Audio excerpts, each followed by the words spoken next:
Halo guys. Jadi kami sudah di atas puncak tertinggi Benteng Marlborough bersama saya Sela Anggraini Dan saya Rian Danuarta beserta teman kami Andi sama Aprilia yang tidak bisa ikut karena ada halangan tertentu.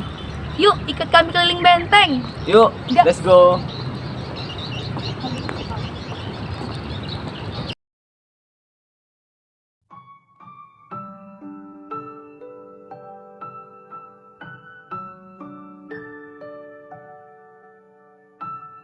Benteng Marlborough adalah salah satu benteng peninggalan Inggris terkuat di wilayah timur, yang lokasinya berada di Provinsi Bengkulu.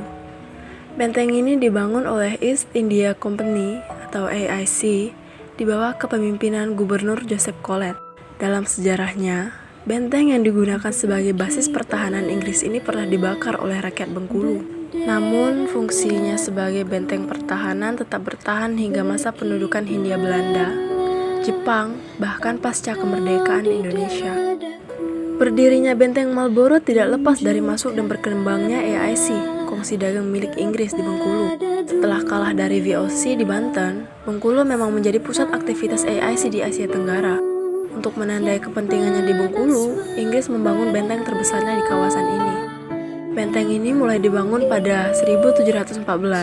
Nama Marlborough sendiri diambil dari nama jenderal Inggris terkenal, John Cranfield, Duke of Marlborough yang hidup di awal abad ke-17. Dalam proses pembangunannya yang memakan waktu hingga 5 tahun, AIC meminta bantuan dari rakyat Bengkulu. Pada pertengahan abad ke-18, Benteng Marlborough mengalami peluasan dan menambahkan gudang senjata dan pemukiman. Letak benteng ini juga sangat strategis, yakni di tepi pantai Tapak Padri dan membelakangi Samudra Hindia. Hal ini dimaksudkan untuk memperkuat pertahanan militer Inggris dari ancaman VOC, karena Bengkulu merupakan ladang-ladang terbesar di Sumatera. Tercatat pada 1792, terdapat sekitar 90 pegawai sipil dan militer yang tinggal di benteng ini. Oleh karena itu, di kompleks bangunan Benteng Marlborough terdapat makam Deputi Gubernur Richard Weitz dan Presiden Thomas Parr. Ketika jatuh ke tangan Belanda, benteng ini hanya digunakan sebagai markas polisi Belanda. Sedangkan pada masa penjajahan Jepang, benteng ini kembali beralih fungsi sebagai basis pertahanan. Setelah Indonesia merdeka, benteng ini dijadikan sebagai markas Polri dan basis pertahanan dalam mempertahankan kemerdekaan Indonesia. Benteng Marlborough terletak di sebuah tanah yang agak tinggi, sehingga dapat dengan mudah mengawasi wilayah di sekitarnya. Kompleks bangunannya berbentuk kura-kura dengan ukuran mencapai 240 x 170 meter. Sebagai basis pertahanan Inggris, benteng ini dibangun dengan sangat kuat, di mana dindingnya terdiri atas 2 lapis. Tebal dinding luarnya sekitar 3 meter dengan tinggi mencapai 8,65 meter, sementara tebal dinding bagian dalamnya mencapai 1,8 meter.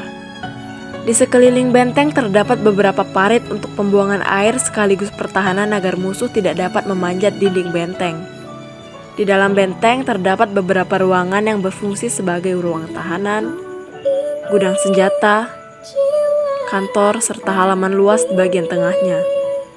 Sebagai benteng pertahanan, bangunan ini memiliki bastion atau gedung jaga dan 72 meriam. Benteng Marlborough sebenarnya juga dilengkapi dengan terowongan bawah tanah yang mengarah ke Pantai Panjang, Tapak Padri, dan gedung daerah. Sayangnya, terowongan-terowongan tersebut kini telah tertutup karena tidak diurus lagi. Halo guys, sekian dari video kami. Terima kasih sudah menonton. Bye-bye.